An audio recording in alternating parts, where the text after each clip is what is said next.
Chat सामने दोनों batches का लगा दीजिएगा।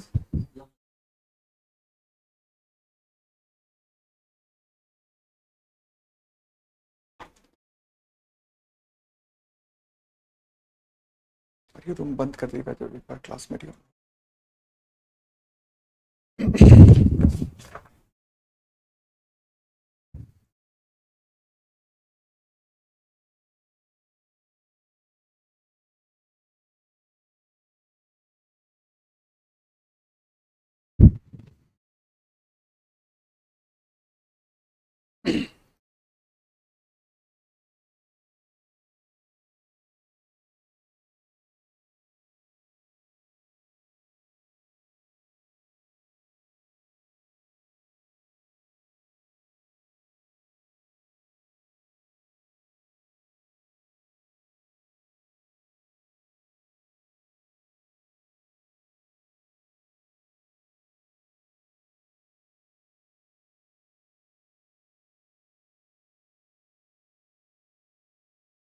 वही लाइव नहीं गई है ना।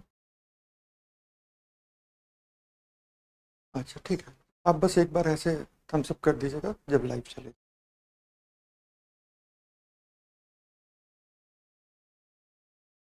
Good morning everyone.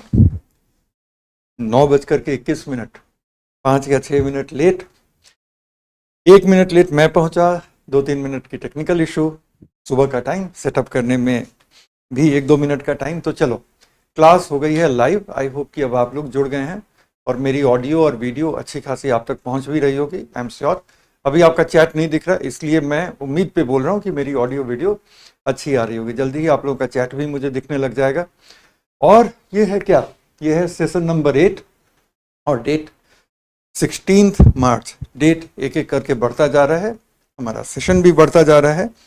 सेशन में आज क्या करना है, तो ऑब्वियसली सबसे पहले तो कल के एजेंडा में कुछ चीज़ें बचती हैं, तो सबसे पहले कल के एजेंडा के उन टॉपिक्स को हमें करना है। और कल के एजेंडा को टॉपिक्स को करने के बाद जो टाइम हमारे पास बचेगा, उस टाइम में फिर हम दूसरे टॉपिक्स को, मतलब कि इकोसिस्टम के टॉपिक को हम ले सकते हैं। डन। तो अब अगर हम देखें तो कल का हमारा एजेंडा ये डिसाइड हुआ था,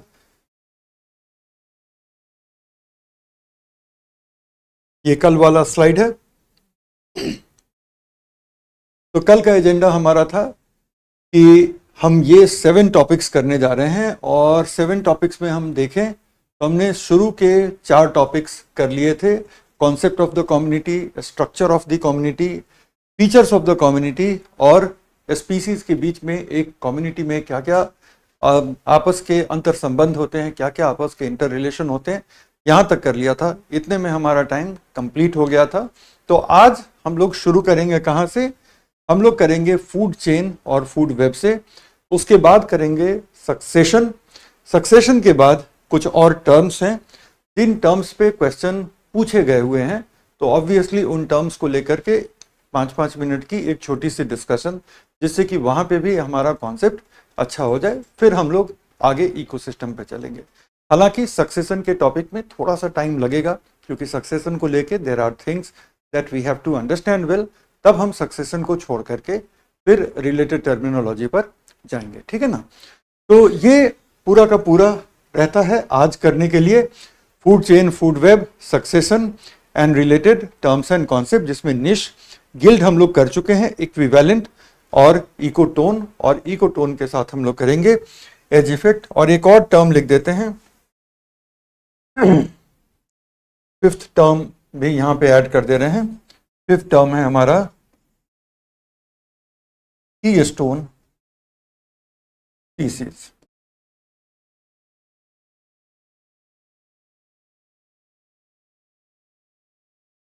कीस्टोन प्रजाति।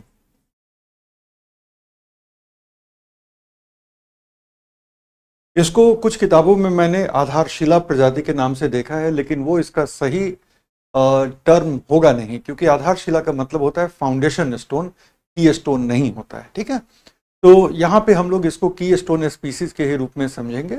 आधारशिला प्रजाति is not the right translation. अगर यूपीएससी कभी पूछती है तो मैंने ये देखा है कि की स्टोन स्पीसीज के साथ वो वहाँ पे लिख देते हैं की स्टोन स्पीसीज, तो आप भी उस तरह से ही इसको लेंगे और वो कॉन्सेप्ट भी हम लोग देखेंगे। गिल्ड हम लोग देख चुके हैं। तो आज की क्लास शुरू हम कर रहे हैं। सबसे पहले करेंगे food chain and food web से।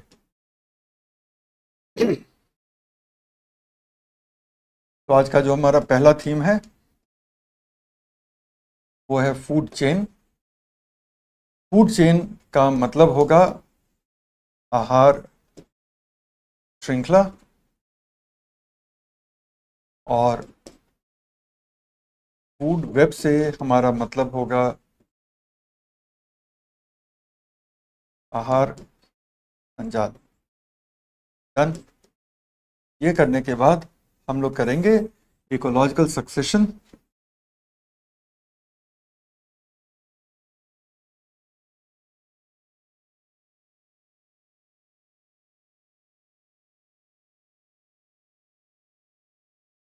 पारिस्थितिक अनुक्रमण।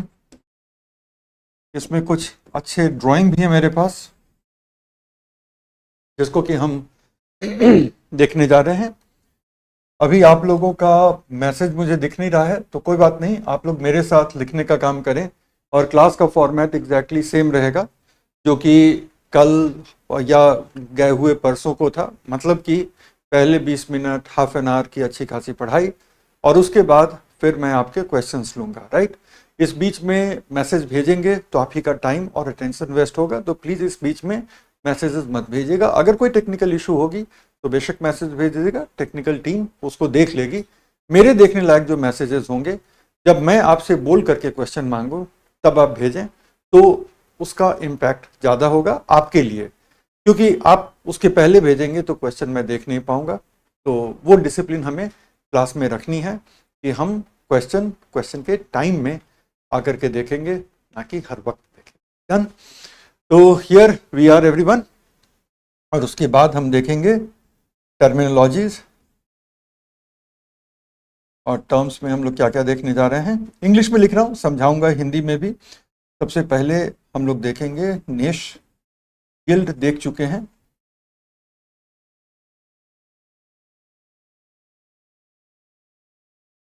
गिल्ड के सामने बॉक्स बना के टिक कर दिया। तीसरा हम लोग देखेंगे इकोलॉजिकल इक्विवेलेंस। चौथा हम लोग देखने जा रहे हैं इकोटोन,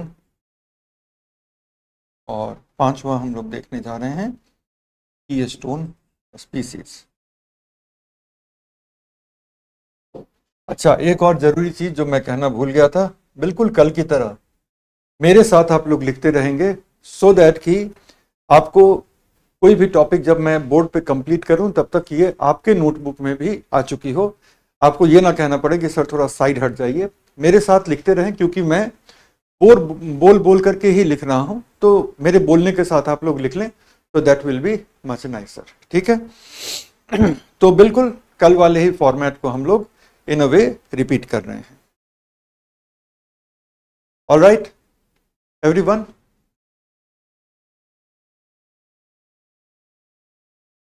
चलो, अब आप लोगों का मैसेज आ गया और that's nice.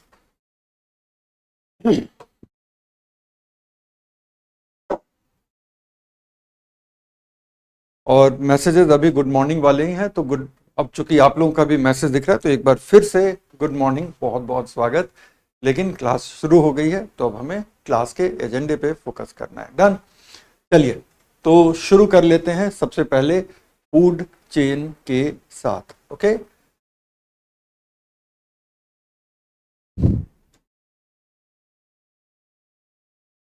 Food chain and food web. Concept को पहले समझते हैं, डेफिनेशन वगैरह को लिखने का काम, और इसमें जो छोटी छोटी बारीक चीजें हैं उनको भी बोलने का काम बाद में करेंगे। पहले हम लोग कॉन्सेप्ट को समझते हैं। कॉन्सेप्ट में एक एग्जाम्पल लेके समझेंगे तो ज़्यादा आसानी होगी।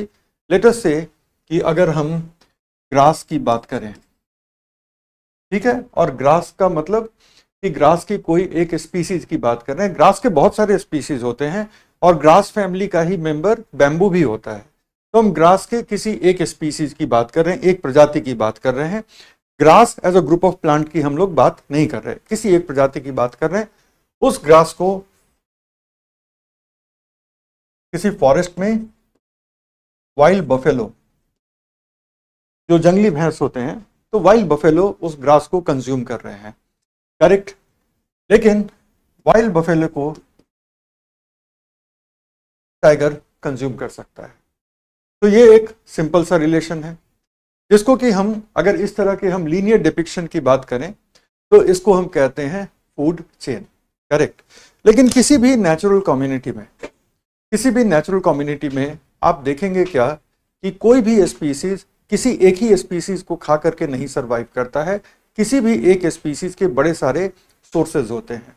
ये ग्रास भी खा सकता है वाइल्ड बफेलो, फिर मान लो कोई प्लांट स्पीसीज दूसरी है, उसको भी हमारा वाइल्ड बफेलो खाएगा। कोई प्लांट स्पीसीज और छोटी सी है, उसको भी हमारा वाइल्ड बफेलो खाएगा। ऑन द अदर हैंड अगर आप देखो तो ऐसा भी नहीं है कि किसी एक स्पीसीज को सिर्फ कोई एक ही स्पीसीज खा रही होती है। ये ग्रास, ये पॉसिबल है कि ये डियर का भी फूड बनेगा, ये ग्रास डियर का भी फूड बनेगा। ये प्लांट स्पीसीज 2 भी शायद डियर का फूड बने, लेकिन डियर का इंटरेस्ट प्लांट स्पीसीज 1 में नहीं है, तो डियर प्लांट स्पीसीज 1 को नहीं खा रहा है। अब अगर हम डियर की बात करें तो डियर के हो सकता है कि उसी फॉरेस्ट में 2 नेचुरल एनिमी हो। डियर को टाइगर भी खा सकता है, डियर को लेपर्ड भी खा सकता है। लेपर्ड वाइल्ड बफेलो को अटैक नहीं करेगा क्योंकि दोनों के बीच साइज का डिफरेंस इतना ज्यादा होता है, दोनों के बीच साइज का डिफरेंस इतना ज्यादा होता है कि आप देखेंगे कि वाइल्ड बफेलो को लेपर्ड सामान्यतः अटैक नहीं करते। अब अगर आप ये पूरा का पूरा देखें तो अब ये लाइन कहाँ रहा, ये लीनियर रिलेशन कहाँ रहा, ये क्या हो गया? ये हो गया हमारा एक तरह का इंटरकनेक्टेड नेटवर्क। तो हमने थियोरेटिकल लेवल पर शुरू की थी, क्या समझते हुए कि थियोरेटिकल लेवल पर हम ये समझे कि कौन किसको खा रहा है, तो वो हो गया, वो लीनियर रिलेशन कहलाता है फूड चेन। लेकिन फूड चेन कैटेगरी के लेवल पे बहुत अच्छा होता है, ना कि स्पीसीज के लेवल पे। स्पीसीज के लेवल पे लेकर आओगे तो वो फूड वेब बन जाता है। फूड चेन अगर बनाना है आपको तो फूड चेन आप ऐसे बनाते हैं। अच्छा, कुछ लोग कह रहे हैं कि बोर्ड का कलर हम चेंज कर लें। एक सेकंड रुक जाओ, मैं बोर्ड का कलर चेंज ही कर लेता हूं, फिर हम लोग बात करते हैं।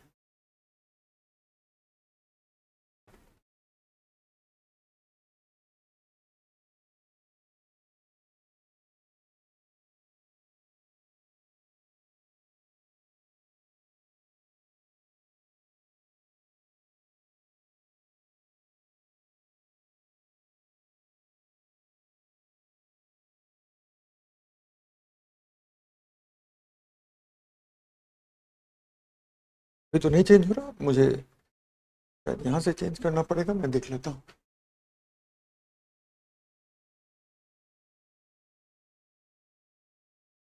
ये तो नहीं है हमारा।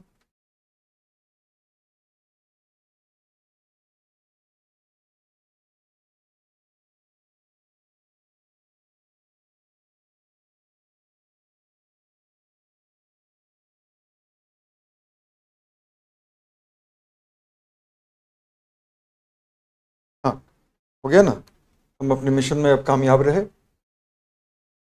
ये कलर अब आई होप कि ठीक होगा।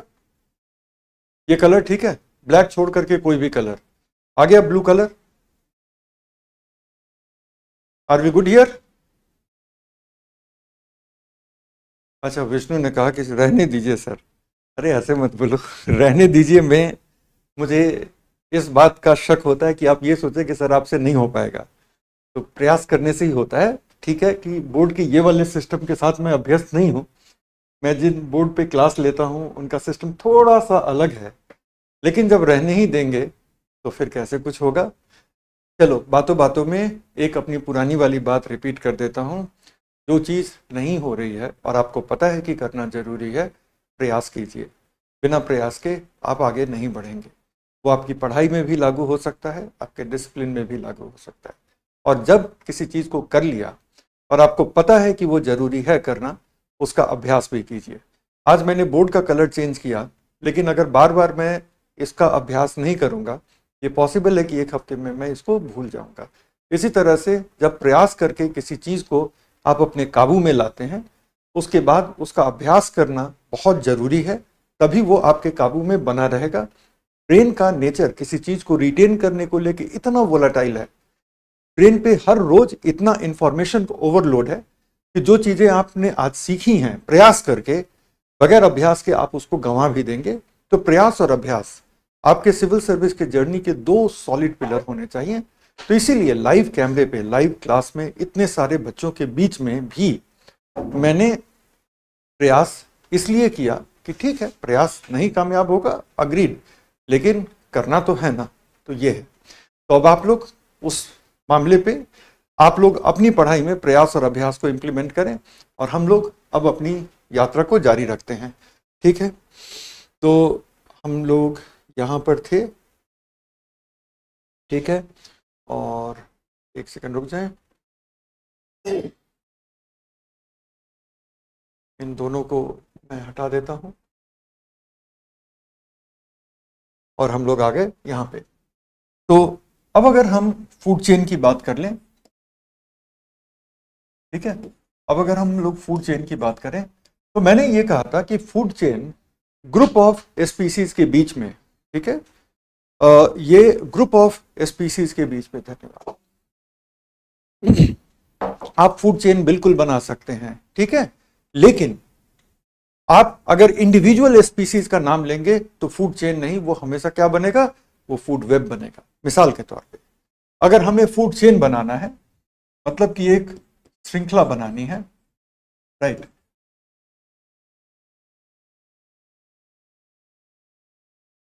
तो ये क्या है कि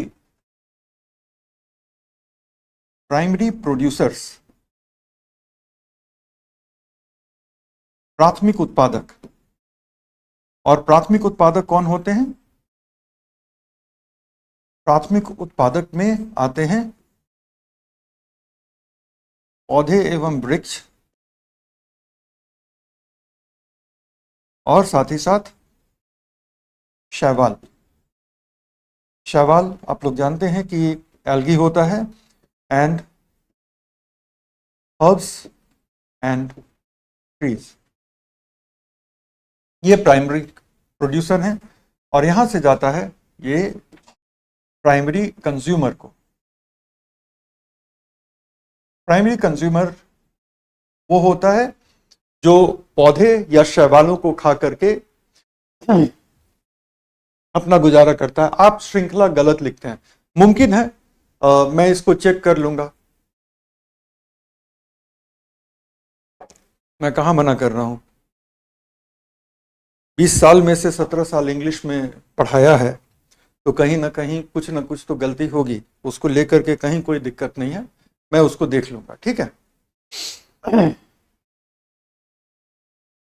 तो अब हम आ गए प्राइमरी कंज्यूमर पर। ठीक है, प्राइमरी कंज्यूमर का मतलब होता है प्राथमिक उपभोक्ता। प्राथमिक उपभोक्ता वो होगा जो कि घास को, जो कि पौधों को या पेड़ों की पत्तियों को खा करके जीवित रहता है, बेसिकली पर्णभक्षी, ठीक है, या पादप भक्षी, उनको हम कहते हैं प्राइमरी कंज्यूमर। यहां पर सारे के सारे ग्रेजर आ गए, और ग्रेजर में उन एनिमल को भी शामिल कर लीजिए जो कि पानी में रहते हैं और शैवालों को खाते हैं, तो ग्रेजर में वो भी शामिल हो जाएंगे। करेक्ट। तो ग्रेजर का मतलब यहां पर हो गया कि वो हर एनिमल जो कि प्लांट को या एल्गी को खाता है, वो हो गया ग्रेजर। तो वो हो गया हमारा प्राइमरी कंज्यूमर। प्राइमरी कंज्यूमर को हम लोग यहां पर ग्रेजर कह सकते हैं या पादप भक्षी कह सकते हैं। और प्राइमरी कंज्यूमर की अगर हम बात करें तो ये हो गया प्राथमिक उपभोक्ता, ये एनिमल वर्ल्ड के वेजिटेरियन हैं। और इनको कौन कंज्यूम करेगा,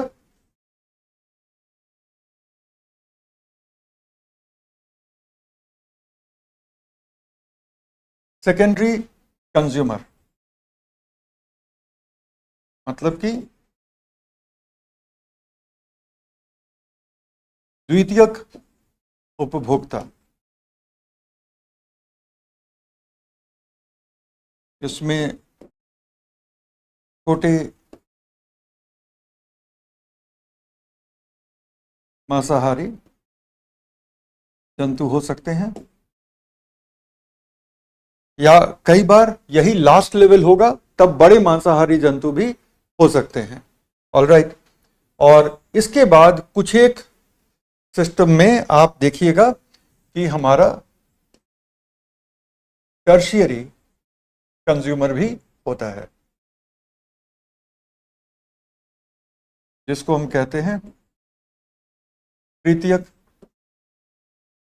उपभोक्ता। तो ये क्या हो गया हमारा, बड़े मांसाहारी जंतु। In other words large carnivores. इसके आगे कुछ नहीं होता, ठीक है, इसके आगे कुछ भी नहीं होगा। तो अगर आप ऐसे देखें तो जब हम कैटेगरीज ऑफ ऑर्गेनिज्म की बात करते हैं, जब हम जीवों की श्रेणियों की बात करते हैं, तब आप एक चेन बना सकते हैं। लेकिन जब आप जीवों के स्पीसीज की बात करेंगे तो वो कभी भी चेन नहीं बनेगा, वो हमेशा क्या बनेगा, वो हमेशा एक नेटवर्क बनेगा, जिसको हम फूड वेब का नाम देंगे। लेकिन अब चूंकि हमने सारे प्लांट को एक साथ ला दिया, सारे शैवालों को एक साथ ला दिया, तो ये हो गया क्या, प्राइमरी प्रोड्यूसर, जो कि एटमॉस्फेयर के या पानी में घुले हुए कार्बन डाइऑक्साइड को फोटोसिंथेसाइज करके बायोमास बनाते हैं, और इसी बायोमास से पूरा का पूरा बायोस्फीयर को आहार मिलता है। उसके बाद उसको जो भी कंज्यूम करेंगे, वो 50 स्पीसीज क्यों ना हो, वो सब के सब प्राइमरी कंज्यूमर कहलाएंगे, जो कि हैं हर्बीवोर्स, ठीक है, जो कि है हर्बीवोर्स। तो हर्बीवोर्स वो सबको ला दिया। हर्बीवोर्स के सैकड़ों स्पीसीज हो सकती हैं, हिरन से लेकर के एक छोटे कीड़े का लार्वा जो कि पत्ती पे बैठ करके पत्ती को चबा रहा होता है, सब के सब क्या हैं, हर्बीवोर हैं, पादप भक्षी हैं, ठीक है। यहां पे हर्बीवोर वर्ड भी लिखना जरूरी है। और वो हर्बीवोर जो घास को या पत्तियों को खाते हैं, उनको हम क्या कहते हैं, उनको हम ग्रेजर भी कहते हैं। उसके बाद सेकेंडरी कंज्यूमर। सेकेंडरी कंज्यूमर छोटे मांसाहारी जंतु भी हो सकते हैं, जैसे कि रैबिट को खाने वाले लोमड़ी, भेड़िए वगैरह, तो ये छोटे मांसाहारी हैं। जंगली कुत्ते, बड़ी जंगली बिल्लियां वगैरह, ये सब रैबिट का शिकार करती हैं, चूहों का शिकार करती हैं, जो बड़े जंगली चूहे होते हैं उनका शिकार करती हैं। तो ये छोटे मांसाहारी जंतु हैं। और बड़े मांसाहारी जंतु जो होंगे वो थर्ड लेवल के, ठीक है, बड़े मांसाहारी जंतु जो हैं वो थर्ड लेवल के कंज्यूमर होंगे, मतलब कि वो ग्रेजर्स को भी खा जाएंगे और वो छोटे मांसाहारी जंतुओं को भी खा जाएंगे। लेकिन कुल मिलाकर के अगर हम देखें तो ये चीज हमें समझ में आती है कि जब हम ऑर्गेनिज्म के श्रेणियों की बात करते हैं तो फूड चेन, आहार श्रृंखला का बनना पॉसिबल है, लेकिन जब हम इंडिविजुअल स्पीसीज की बात करेंगे तो आहार श्रृंखला नहीं बनती। तो आहार श्रृंखला का मतलब होता है प्रजातियों के बीच खाद्य संबंधों के आधार पर बना हुआ एक रैखिक रिप्रेजेंटेशन, बना हुआ एक रैखिक संबंध, तो उसको हम कहते हैं फूड चेन, ठीक है। तो अभी एग्जाम्पल की बात मत करो, प्रीडेटर बर्ड भी है वगैरह, वो क्लियर होना चाहिए आपको। इतना आप लोगों ने लिख लिया इसको। मानव तो primary producer, primary consumer, humans primary producer कभी नहीं हो सकते, प्राइमरी कंज्यूमर हो सकते हैं। अभिषेक वाजपेयी कह रहे हैं सर नोट करने के साथ साथ में समस्या हो रही है, प्रयास और कुछ नहीं।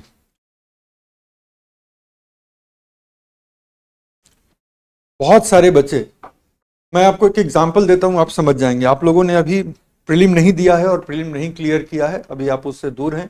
मैं आपको एक एग्जांपल दे देता हूं। मेंस का जब हम क्रैश कोर्स करते हैं और तब जो बच्चे बैठते हैं और इसी स्पीड में बात हो रही होती है, बोर्ड पे कुछ नहीं लिख रहा होता और बच्चों के पेन चल रहे होते हैं और उनकी फेस मेरी तरफ होती है, वो कॉपी की तरफ भी नहीं देख रहे होते हैं, they are looking at me, और साथ में लिखते रहते हैं।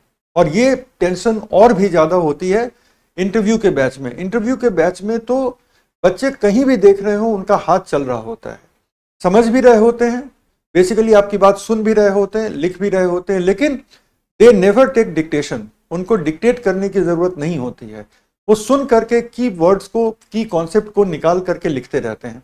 अपने अंदर वो एबिलिटी को डेवलप करना इनिशियली बहुत मुश्किल लगेगा, लेकिन जब तक कि आप उस पर काम नहीं करेंगे 15 दिन 20 दिन, तब तक वो अभ्यास नहीं बनेगा। तो मैं कहूंगा कि प्रयास आप करते रहें, जब तक आप वो नहीं करेंगे आप उस लेवल पे जाएंगे नहीं। ठीक है, तो वो प्रॉब्लम है उसको एक्सेप्ट करिए। ठीक है, वो प्रॉब्लम है उसको एक्सेप्ट करिए और उस पर काम करिए। मुझे ना बोलिए कि अब स्लो हो जाए, क्योंकि फिर उसमें आपका कोई प्रोग्रेस नहीं होगा। चलो ये हो गया, तो अब हम इसको फूड चेन को डिफाइन कर दें।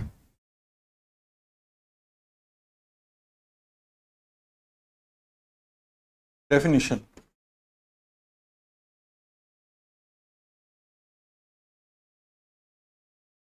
प्रजातियों या प्रजाति श्रेणियों के मध्य स्थापित एक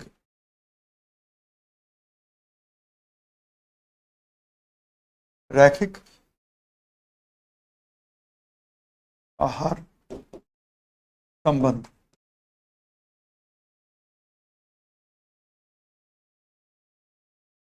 और लीनियर ट्रॉफिक रिलेशन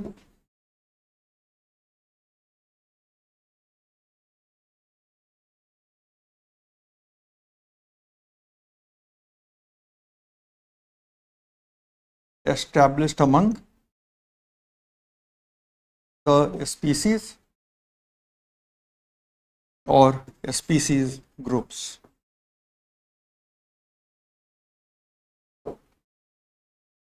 तो यहाँ पे मेन चीज क्या है कि सबसे पहली बात ये होगी कि ये रहेगा लीनियर। दूसरा क्या है, ये है एक ट्रॉफिक रिलेशन, और ये या तो स्पीसीज ग्रुप के बीच रहेगा या फिर ये रहेगा स्पीसीज के बीच में। अंडरस्टूड। और ये जो है स्पीसीज के पास, स्पीसीज के ग्रुप के बीच आप ज़्यादा कॉमनली देखेंगे, राइट? क्योंकि जब आप स्पीसीज की बात करते हैं तो स्पीसीज के मामले में वो क्या होगा, वो फूड का वेब बन जाएगा, नेटवर्क बन जाएगा, क्योंकि कोई भी एक स्पीसीज सिर्फ एक स्पीसीज को खा करके जिंदा नहीं रहती, उनके कई सारे ऑल्टरनेट्स होते हैं, राइट? तो मोर कॉमनली आप ये देखेंगे। अंडरस्टूड। और इंग्लिश में भी इसको कर दे, प्रजाति और प्रजाति श्रेणियों के बीच आप देखेंगे, और बेसिकली ये क्या है, आहार संबंध है, और ये आहार संबंध जो है वो रैखिक है। क्लियर? ये कीवर्ड्स को अंडरलाइन आप कर लीजिए।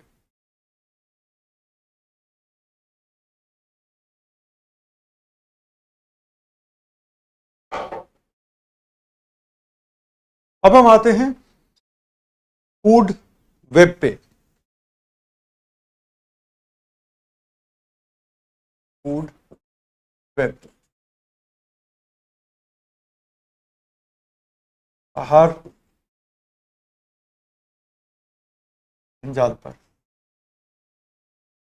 पहले इसका रीजन समझते हैं कि फूड वेब का रीजन क्या है, इसका कारण क्या है। पहला रीजन ये है,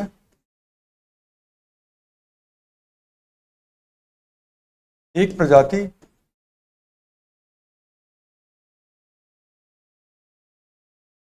एक से अधिक प्रजातियों पर आश्रित होती है फूड के लिए, जाहिर है। और दूसरा कि एक प्रजाति एक से अधिक प्रजातियों का पोषण करती है।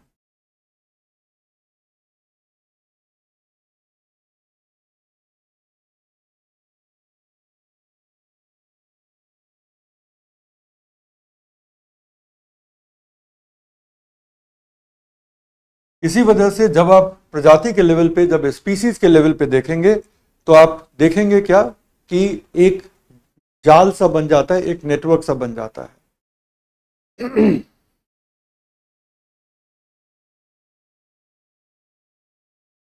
अच्छा, एक बच्चा कह रहा है कि आर्टिफिशियल इंटेलिजेंस की जगह आर्टिफिशियल सैटेलाइट का नोट्स लग गया है। हम इसको देख लेते हैं और आज ही भिजवा देते हैं हिंदी वाले नोट्स, ठीक है।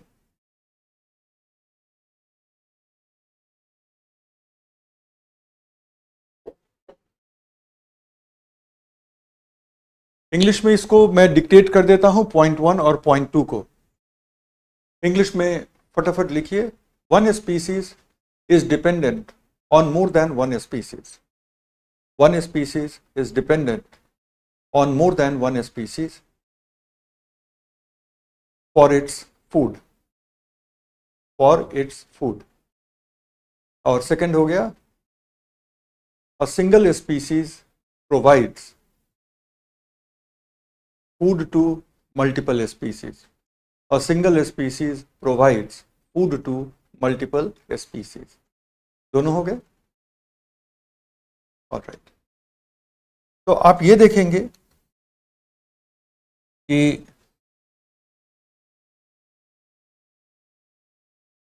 प्रजाति के स्तर पर, मतलब स्पीसीज के लेवल पर,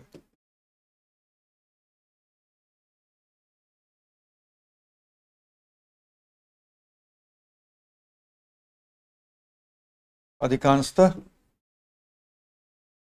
फूड वेब ही दिखता है। राइट, प्रजाति समूहों के लेवल पर आप अधिकांशतः फूड चेन देखेंगे, लेकिन अगर आप एक प्रजाति के स्तर की बात करें तो एक प्रजाति एक से अधिक पर निर्भर होगी और एक प्रजाति एक से अधिक को फूड सप्लाई करेगी। इसलिए प्रजातियों के स्तर पर जब भी आप देखेंगे तो ज्यादातर आपको फूड वेब ही मिलेगा, जबकि प्रजाति समूहों के स्तर पर आपको ज्यादातर क्या मिलेगा, ज्यादातर आपको मिलेगा फूड चेन। करेक्ट। तो अब फूड वेब को हम लोग देख लेते हैं। यहां पर ऐसे करते हैं, स्पीसीज 1, स्पीसीज 2, स्पीसीज 3, स्पीसीज 4। और ये क्या है, प्रोड्यूसर स्पीसीज है, तो पी लगा दो आप, या प्राइमरी प्रोड्यूसर लगा दो, पीपी। 4 प्राइमरी प्रोड्यूसर के स्पीसीज हैं। 4 प्राइमरी प्रोड्यूसर के स्पीसीज का मतलब हो गया कि एक कोई ग्रास की स्पीसीज है, एक किसी छोटे हर्बेसियस प्लांट की स्पीसीज है, ये कोई दूसरा हर्बेसियस प्लांट है, और ये एक शैवाल है। ये सब के सब बायोमास बना रहे हैं, प्राइमरी प्रोड्यूसर हैं। और अगर अब आप यहाँ से देखें तो ये हमारा प्राइमरी कंज्यूमर स्पीसीज 1 है, ये हमारा प्राइमरी कंज्यूमर स्पीसीज 2 है। तो हो सकता है कि स्पीसीज 2 इसको भी खा रहा हो, स्पीसीज 2 इसको भी खा रहा हो। ये हमारा प्राइमरी कंज्यूमर स्पीसीज 3 है, इसकी भी प्रेफरेंस हो सकता है ये हो, इसकी भी प्रेफरेंस ये हो, साथ में ये इसको भी खा रहा है। इतने ही में आप देख लो कि नेटवर्क बन गया। कुछ ऐसी स्पीसीज हैं जो एक से अधिक स्पीसीज को न्यूट्रिशन दे रही हैं। मिसाल के तौर पे PP species 1, primary producer species 1, ये प्राइमरी कंज्यूमर स्पीसीज 1, स्पीसीज 2 और स्पीसीज 3 तीनों को फूड प्रोवाइड कर रहा है। इसी तरह से अगर हम प्राइमरी प्रोड्यूसर स्पीसीज 3 देखें तो ये प्राइमरी कंज्यूमर स्पीसीज 2 और प्राइमरी कंज्यूमर स्पीसीज 3 तीनों को फूड मुहैया करा रहा है। करेक्ट। अगर हम थोड़ा सा इसको और कॉम्प्लेक्स बनाना चाहें तो हम देखते हैं कि primary producer species 4, primary consumer species 3 और प्राइमरी कंज्यूमर स्पीसीज 1 दोनों को ही न्यूट्रिशन प्रोवाइड करा रहा है। और एक और प्राइमरी कंज्यूमर स्पीसीज 4 है हमारा, जो कि यहाँ से भी फूड ले रहा है और यहाँ से भी फूड ले रहा है। इसके बाद हम बात करते हैं secondary consumer species 1, secondary consumer species 2। हो सकता है कि सेकेंडरी कंज्यूमर इसको और इसको कंज्यूम कर रहा है, स्पीसीज 2 और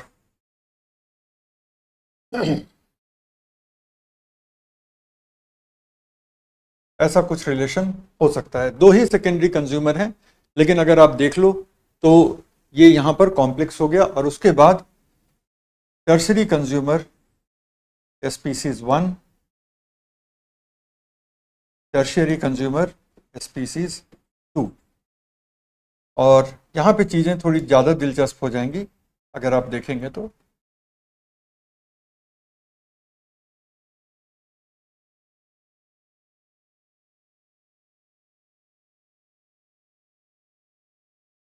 इसका मतलब क्या है कि ये मांसाहारी जो है टर्सरी कंज्यूमर स्पीसीज 2, ये कोई कसम खा के नहीं बैठा है कि हम सिर्फ सेकेंडरी कंज्यूमर को खाएंगे, ये किसी प्राइमरी कंज्यूमर को, मतलब कि हर्बीवोर को भी खा सकता है। एग्जाम्पल आपको बता देते हैं और आप बहुत आराम से इसको समझ सकते हैं। लेपर्ड की बात करिए, तेंदुए की बात करते हैं, ठीक है। तो तेंदुआ जो है एक तरफ जंगली कुत्तों को खा जाता है, जंगली बिल्लियों को खा जाता है, ठीक है। और जंगली कुत्ते, जंगली बिल्लियां, लोमड़ी अगर पकड़ में आ गई तो, है ना, तेंदुआ सबको खाता है। तेंदुए का ईटिंग हैबिट बहुत वाइड है। तो अगर आप ऐसे देखें तो तेंदुआ जो है बहुत सारे सेकेंडरी कंज्यूमर को खा रहा है। सेकेंडरी कंज्यूमर का मतलब जो प्राइमरी कंज्यूमर को खा रहे हैं, तो आप देखेंगे कि जंगली बिल्ली, जंगली कुत्ते, भेड़िए, लोमड़ी, ये सब के सब जो हैं ये रैबिट्स को खा जाएंगे, छोटे छोटे हर्बीवोर को खा जाएंगे, लेकिन उनको भी तेंदुआ खा जाता है। But on the other hand अगर तेंदुए के हाथ कोई रैबिट लग गया, कोई डियर लग गया, तो तेंदुआ उस पर भी अटैक करेगा। तो तेंदुए को अब क्या देख रहे हैं कि वो प्राइमरी कंज्यूमर को भी कंज्यूम कर रहा है, और हमारा जो तेंदुआ है वो सेकेंडरी कंज्यूमर को भी कर रहा है। तो देखो यहां से ये प्राइमरी कंज्यूमर को भी कंज्यूम कर रहा है, और दूसरी तरफ ये सेकेंडरी कंज्यूमर को भी कंज्यूम कर रहा है। करेक्ट। तो अब जो है अगर आप देखें तो ये काफी कॉम्प्लेक्स सा हमारा फूड वेब बन गया। इन चीजों को आप समझ भी गए हैं, तो अब एक बार इसको आप बना लें। ये है फूड वेब, आहार संजाल। इसको हम डिफाइन कैसे करेंगे? फूड वेब को हम डिफाइन कैसे करेंगे? फूड वेब को डिफाइन करने का एक ही तरीका है कि कई सारे फूड चेन के इंटरसेक्शन से एक फूड वेब बनता है, ठीक है। एक ही कम्युनिटी में कई सारे फूड चेन संचालित हो रहे होते हैं, और इन सारे फूड चेन के कन्वर्ज होने से, इन सारे फूड चेन के मिलने से एक प्रॉपर फूड वेब बनता है। तो इसको अब हम ऐसे लिखेंगे कि एक ही समुदाय में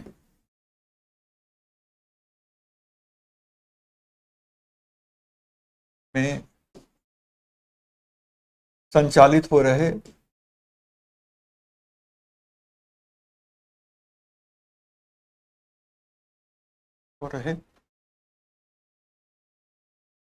कई फूड चेन के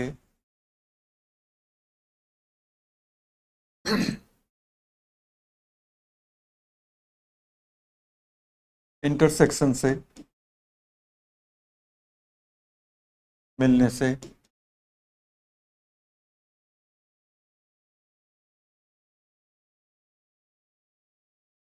फूड वेब बनता है। और फूड वेब बनने का कारण क्या है? ये हमने देख ही लिया है कि दो कारण हैं। एक कि एक ही प्रजाति एक से अधिक प्रजातियों पर आश्रित है, और दूसरा कि एक ही प्रजाति एक से अधिक प्रजातियों को पोषण भी दे रही होती है। इसको आप लिख लें, और अब हम आगे चलते हैं पारिस्थितिक अनुक्रमण पर।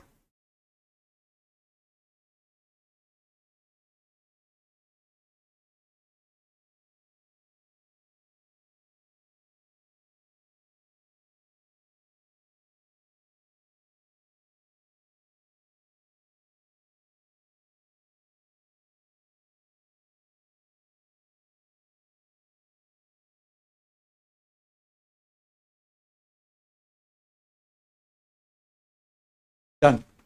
चलो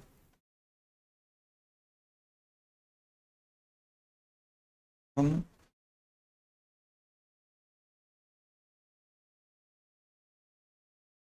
ये हो गया कम्युनिटी इकोलॉजी का टॉपिक नंबर 5 कंप्लीट। ये टॉपिक नंबर 5 था जो कि कंप्लीट हो चुका है।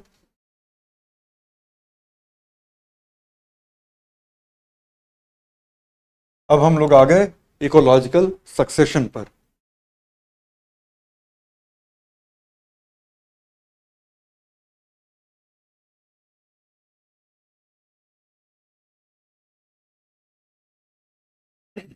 अच्छा, कुछ लोग कह रहे थे कि ये कलर भी थोड़ा सा ज़्यादा डार्क है, तो इसको मैं कर लेता हूँ।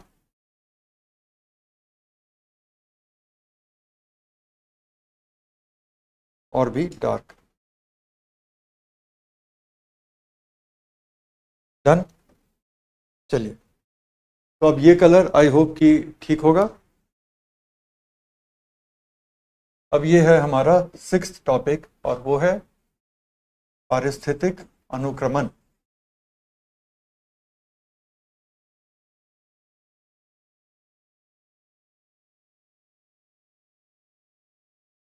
Ecological succession.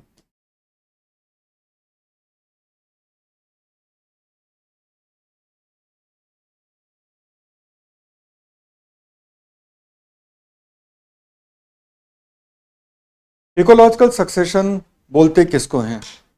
किसी भी इकोसिस्टम में ये बायोटिक फैक्टर होते हैं और बायोटा होता है। बायोटा किसी भी इकोसिस्टम का कुछ और नहीं, उस इकोसिस्टम में रहने वाली कम्युनिटी होती है। होता क्या है कि एक लंबे अंतराल के बाद आप किसी भी इकोसिस्टम को देखेंगे तो वहाँ पे एबायोटिक फैक्टर में कुछ बदलाव आते हैं। एबायोटिक में ये हो सकता है कि वहाँ पर जो मॉइस्चर है वो मॉइस्चर कम हो जाए, वहाँ पर जो टेम्परेचर है वो टेम्परेचर में चेंज आ जाए, या कुछ डिस्टर्बेंस ह्यूमन बींग्स वहाँ पर कॉज कर दें, लेकिन एबायोटा में चेंज आता है। जब भी एबायोटा में चेंज आता है तो वो कम्युनिटी को अफेक्ट करता है, उस पर प्रभाव डालता है। कम्युनिटी पर इफेक्ट जो डलता है उसकी वजह से धीरे धीरे कम्युनिटी की कुछ प्रजातियां उस कम्युनिटी को छोड़ करके निकल जाती हैं, क्योंकि अब वो कम्युनिटी, वो पूरा का पूरा सिस्टम उन प्रजातियों के लिए सूटेबल नहीं रहा। या तो वो माइग्रेट कर जाती हैं या फिर वो वहाँ पे धीरे धीरे उनका ग्रोथ बंद हो जाता है और वो वहाँ से उनका विलोपन हो जाता है। इस तरह से किसी भी कम्युनिटी को एक बहुत लंबे अंतराल के बाद जब आप एग्जामिन करते हैं, उस कम्युनिटी में उसकी प्रजातियों के प्रोफाइल में एक चेंज आता है। अगर इस पूरे दौरान आपने इसको स्टडी किया है तो आप देखेंगे कि वो चेंज एक तरह का सीक्वेंशियल चेंज है, क्रमवार चेंज है, और ऐसा लगता है कि किसी एक दिशा में वो क्रमवार चेंज चलता जा रहा है। क्योंकि एक दिशा में जा रहा है तो हम उसको कहते हैं कि वो एक प्रगतिशील परिवर्तन है, और क्रमवार सीक्वेंशियल तो है ही। और वो कहाँ जाकर के रुकेगा? वो जाकर के रुकता है एक ऐसे स्थिर स्पीसीज प्रोफाइल पर जिसके बाद चेंजेस बहुत कम होते हैं या न के बराबर होते हैं। ऐसी जब कम्युनिटी की स्पीसीज प्रोफाइल बन जाती है जो कि अपने वातावरण के साथ बहुत वेल एडजस्टेड है, जिसमें शायद ही अब कोई चेंज आए, बहुत लंबे लंबे समय के बाद भी कोई चेंज ना आए, उसको हम कहते हैं क्लाइमेक्स कम्युनिटी। आज की डेट में जितने वर्षावन हैं एक तरह से क्लाइमेक्स कम्युनिटी के स्टेज पे पहुंचे हुए हैं। अब हजारों हजार तो कम बोल रहा हूं, बल्कि दसियों हजार साल गुजर जाते हैं, लेकिन ये रेन फॉरेस्ट वैसे के वैसे ही बने हुए रहते हैं। सिमिलरली जो कोनिफेरस फॉरेस्ट है पहाड़ों पर या टाइगा बायोम में, जो टुंड्रा के बाद जो टाइगा बायोम आता है, तो वो कोनिफेरस फॉरेस्ट भी जैसे के वैसे ही बने हुए हैं। इसका मतलब क्या है कि ये सब अपने आप में एक क्लाइमेक्स कम्युनिटी वाली स्थिति को अर्जित कर चुके हैं। ग्रासलैंड की बात करें तो सवाना ग्रासलैंड एक क्लाइमेक्स कम्युनिटी है, पाम्पास एक तरह की क्लाइमेक्स कम्युनिटी है। इस तरह से बहुत सारे कम्युनिटी धीरे धीरे चेंज होते हुए एक क्लाइमेक्स कम्युनिटी का रूप धारण कर लेते हैं। लेकिन जब तक कि वो क्लाइमेक्स कम्युनिटी के स्तर पर नहीं पहुंच जाते, एक स्पीसीज की प्रोफाइल में, उनकी विविधता में, उनके एबंडेंस में, उनकी प्रचुरता में एक क्रमवार, एक प्रगतिशील चेंज आता है जिसको हम अनुक्रमण कहते हैं। ये चेंज क्यों आता है? क्योंकि उस पारिस्थितिक तंत्र के जो सपोर्टिव एबायोटिक फैक्टर हैं उनमें कुछ कुछ बदलाव आ रही होती। ये बदलाव क्यों आ रहा होता है? इसके दो कारण हैं। पहला कारण है कि उस कम्युनिटी के अपने जो बायोलॉजिकल एक्टिविटीज हैं उसकी वजह से ये पॉसिबल है कि कुछ रिसोर्सेज खत्म हो जाएं। ये भी पॉसिबल है कि कई तरह के वेस्ट मटेरियल वहां पर जमा होते जा रहे हैं जो कि कल को उसी कम्युनिटी के कुछ स्पीसीज के लिए अनसूटेबल हो जाएंगे। इस तरह से कुछ प्रजातियां अब खत्म हो जाएंगी। लेकिन ये जो चेंजेस हुए हैं ये पॉसिबल है कि कुछ दूसरी प्रजातियों के लिए ये चेंजेस फेवरेबल हैं, तो वो प्रजाति अब यहाँ पर आकर के बस जाएगी और इस तरह से प्रजातियों का प्रोफाइल चेंज हो गया और ये चलता रहेगा। अब नए सिरे से कुछ प्रजातियां आई हैं, उनकी अलग बायोलॉजिकल एक्टिविटीज होंगी, उनकी बायोलॉजिकल एक्टिविटीज से एबायोटिक एनवायरनमेंट प्रभावित होगा और कुछ एबायोटिक एनवायरनमेंट जलवायु परिवर्तन की वजह से चेंज होगा, कुछ एबायोटिक एनवायरनमेंट ह्यूमन इम्पैक्ट की वजह से चेंज होगा। इन सब को मिला करके कुछ ऐसा होगा कि कम्युनिटी में फिर से कुछ नई स्पीसीज आ जाएंगी और कुछ पुरानी स्पीसीज जाती रहेंगी और ऐसे ये चलता रहेगा जब तक कि क्लाइमेक्स कम्युनिटी ना आ जाए।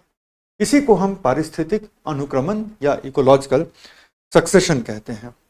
अब इसको पहले आप हिंदी में लिखिए, फिर मैं इंग्लिश में डिक्टेट करूंगा। मैं यहाँ लिखूं फिर आप लिखेंगे तो टाइम ज़्यादा लगेगा। पहले आप लिखना शुरू करें। हिंदी में बोल रहा हूँ। हिंदी में 4 सेंटेंसेस लिखने हैं, उसके बाद हम इंग्लिश में इसको डिक्टेट करेंगे। पारिस्थितिक अनुक्रमण किसी पारिस्थितिक तंत्र में, पारिस्थितिक अनुक्रमण किसी पारिस्थितिक तंत्र में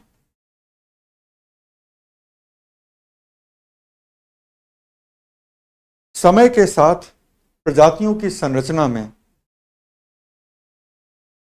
समय के साथ प्रजातियों की संरचना में होने वाला क्रमिक और प्रगतिशील परिवर्तन है। होने वाला क्रमिक और प्रगतिशील परिवर्तन है।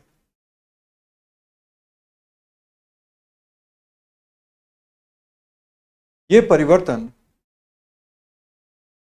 अजैविक घटकों में, ये परिवर्तन अजैविक घटकों में आए बदलाव के कारण चलते रहते हैं। ये परिवर्तन अजैविक घटकों में आए बदलाव के कारण चलते रहते हैं। अजैविक घटकों में बदलाव, अजैविक घटकों में बदलाव के 2 स्रोत हैं। बदलाव के 2 स्रोत हैं। नंबर 1, पारिस्थितिक तंत्र के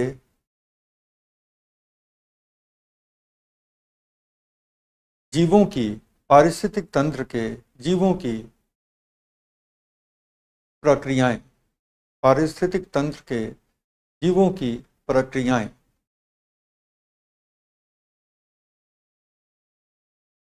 नंबर 2, बाहरी कारण, बाहरी कारण जिसमें भौगोलिक परिघटनाएं, बाहरी कारण जिसमें भौगोलिक परिघटनाएं और मानवीय हस्तक्षेप, भौगोलिक परिघटनाएं और मानवीय हस्तक्षेप दोनों ही शामिल हैं, दोनों ही शामिल हैं।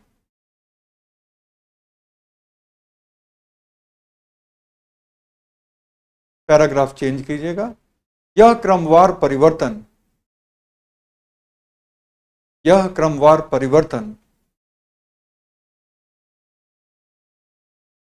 तब तक चलता रहता है, यह क्रमवार परिवर्तन तब तक चलता रहता है जब तक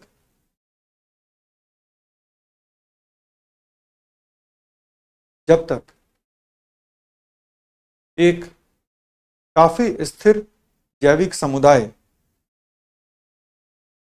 जब तक एक काफी स्थिर जैविक समुदाय स्थापित नहीं हो जाता। काफी स्थिर जैविक समुदाय स्थापित नहीं हो जाता। यह जैविक समुदाय अपने वातावरण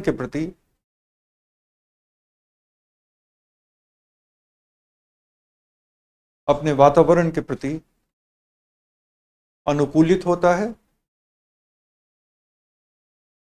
तथा इसमें एक अनुकूलन का लचीलापन भी पाया जाता है। जिसके कारण से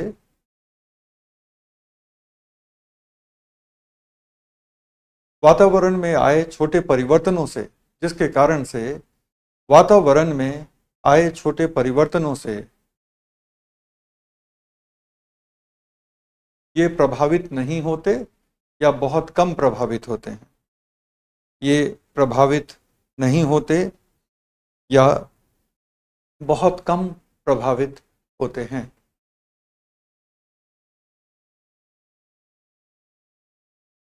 ऐसे समुदाय को क्लाइमेक्स कम्युनिटी या चरमोत्कर्ष समुदाय कहते हैं।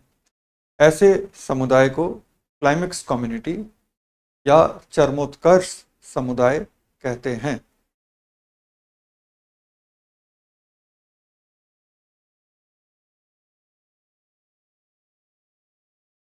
ऑलराइट, तो ये हो गई हिंदी वाली बात। हिंदी वाले जितने बच्चों ने इसको लिखा है, अब आप इसको केयरफुली एक बार पढ़ लीजिए। मैं यही 6-7 सेंटेंसेस इंग्लिश में बोलने जा रहा हूँ। इंग्लिश वाले बच्चे तब तक डिक्टेशन लिखेंगे और हिंदी वाले बच्चे अभी जो लिखा है आपने उसको आप एक बार कायदे से बारीकी से पढ़िए। इसके बाद के कॉन्सेप्ट पे अभी हम आते हैं। इंग्लिश वाले बच्चे लिखेंगे, ecological succession is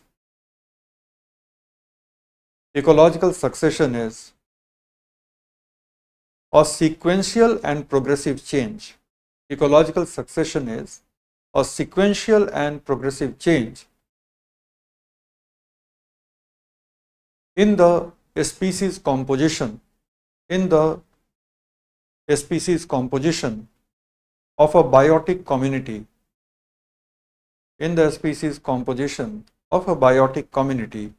within an ecosystem.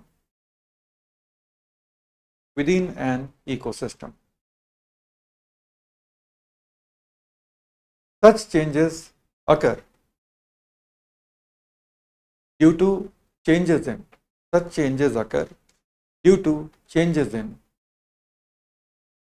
abiotic components of the ecosystem.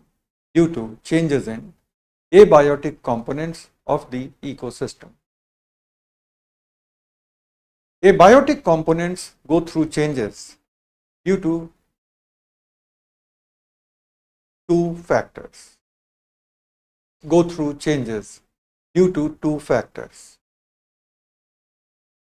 Number one, internal biological processes of the community.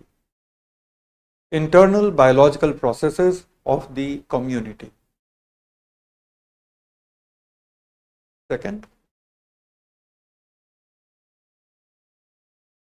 external factors such as geographical phenomena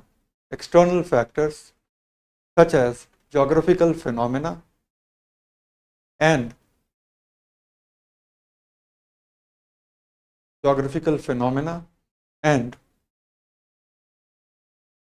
human interference.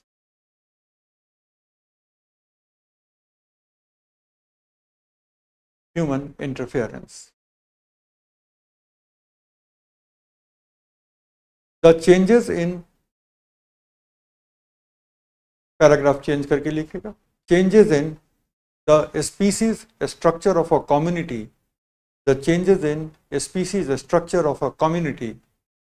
will continue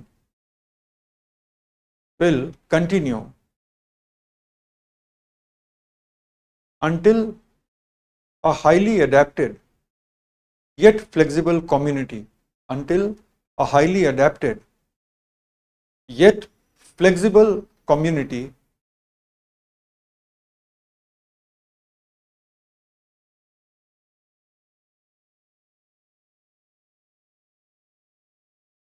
get established in the location. Get established in the location. Such a community is called climax community. Such community is called climax community, which is highly resilient,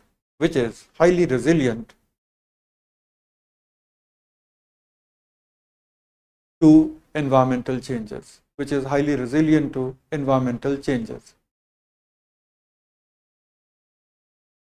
Understood? End of dictation. कुछ लोग slow बोलने के लिए कह रहे थे, उनको मैं बोलूंगा तेज लिखना सीख लीजिए, आप किसी और एग्जाम की तैयारी कर रहे हैं, राइट? कुछ लोग रफ और फेयर की बात कर रहे थे। सिविल सर्विस के एस्पिरेंट सिर्फ आंसर शीट में खूबसूरती का ध्यान रखते हैं, अपने नोट को सजाने का काम आप नहीं कीजिए। आप इंफॉर्मेशन रिच लिखना सीखिए, और जब आंसर में लिखेंगे तब उसकी सजावट और उसकी खूबसूरती पर आप ध्यान दीजिएगा। और जितने लोगों को ये तेज लग रहा था, ये तेज नहीं, राइट? स्पीड आपको बढ़ाने की ज़रूरत है। मुझे बोल करके कोई फ़ायदा नहीं होगा। एज अ टीचर मेरी जिम्मेदारी है कि आप लोगों को इस एग्ज़ाम के लिए मैं तैयार कराऊं। हर वक्त कंफर्ट लेवल में आप नहीं रह पाएंगे। लचीलापन का मतलब क्या है? आज कुछ ज़्यादा ही तेज है, बिल्कुल नहीं, अभी डिक्टेट कराया ही कहाँ है, ठीक है? अभी सर बहुत सैवेज रिप्लाई करते हैं, सैवेज नहीं करते अभिषेक, बस ईमानदार रिप्लाई करते हैं। चलो अब मेरी बात सुनो, ये कॉन्सेप्ट आ गया। लचीलापन या फ्लेक्सिबिलिटी का मतलब क्या है? जब हम क्लाइमेक्स कम्युनिटी की बात करते हैं, ठीक है, जब हम क्लाइमेक्स कम्युनिटी की बात करते हैं तो हम दो चीजें कहते हैं। एक कहते हैं कि इसका अनुकूलन जो है, इसकी जो एडेप्टेबिलिटी है वो बहुत हाई लेवल की होगी, बावजूद उसके उसमें एक फ्लेक्सिबिलिटी होती है। क्योंकि आप चाहे जितने अनुकूलित हो जाएं, अगर आपके अंदर लचीलापन नहीं है तो आपके एनवायरनमेंट में थोड़ा सा चेंज होगा और आपकी कम्युनिटी बिखरने लग जाएगी। इसलिए आप बहुत ही एडेप्टेड हो करके भी आपके लिए जरूरी है कि आपके अंदर थोड़ा सा एक अनुकूलन का लचीलापन हो, कि अगर थोड़ा थोड़ा चेंज हो तो उस थोड़े चेंज में आप एडजस्ट कर जाए, ना कि आपकी कम्युनिटी बिखर जाए। अगर हम रेन फॉरेस्ट की बात करें जो दसों हजार साल से ऐसे के ऐसे बने हुए हैं, तो ऐसा नहीं है कि ट्रॉपिकल एरिया में या इक्वेटोरियल एरिया में क्लाइमेट चेंज नहीं हुआ है। ऐसा नहीं है कि वहाँ पे हमेशा से जो रेनफॉल का रेशियो है वो जो था वही बना हुआ है। ऐसा नहीं है कि जो टेम्परेचर का पैटर्न था जो था वही बना हुआ है, लेकिन वो स्पीसीज बने हुए हैं। क्यों? क्योंकि on one hand they are adapted, on the other hand they show flexibility. ठीक है, तो यही लचीलापन का कॉन्सेप्ट था। तो अनुक्रमण में हमने बस ये देख लिया कि एक इकोसिस्टम में जगह वही रहती है, लेकिन धीरे धीरे धीरे धीरे वक्त के साथ वहां पे एबायोटिक फैक्टर बदलते हैं, और चूंकि एबायोटिक फैक्टर बदलता जा रहा है तो वहां का बायोटिक प्रोफाइल भी बदलता रहता है। आपको एक इमेज दिखाते हैं, और मैंने मोबाइल में सेव किया हुआ था, लेकिन फिर भी एक बार मैं चेक कर लूं।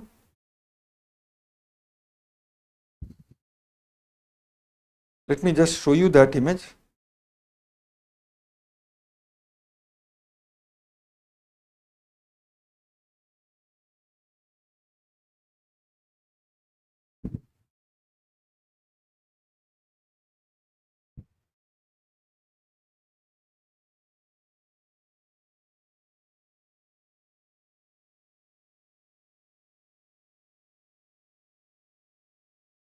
ये रहा हमारा।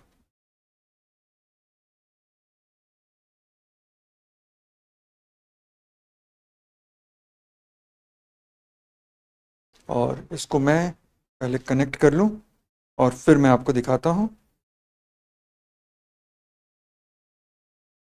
Let us see that.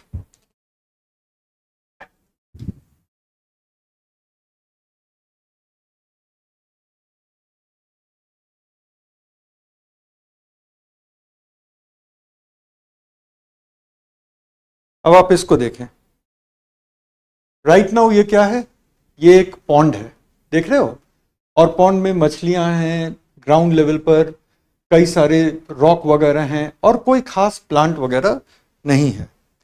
लेकिन धीरे धीरे आप क्या देखते हैं, इसको अगर मैं थोड़ा सा रोटेट कर सकूं तो ये ज़्यादा अच्छा रहेगा। अब धीरे धीरे आप क्या देखते हैं, क्या ये रोटेट हुआ? हाँ, रोटेट हो गया।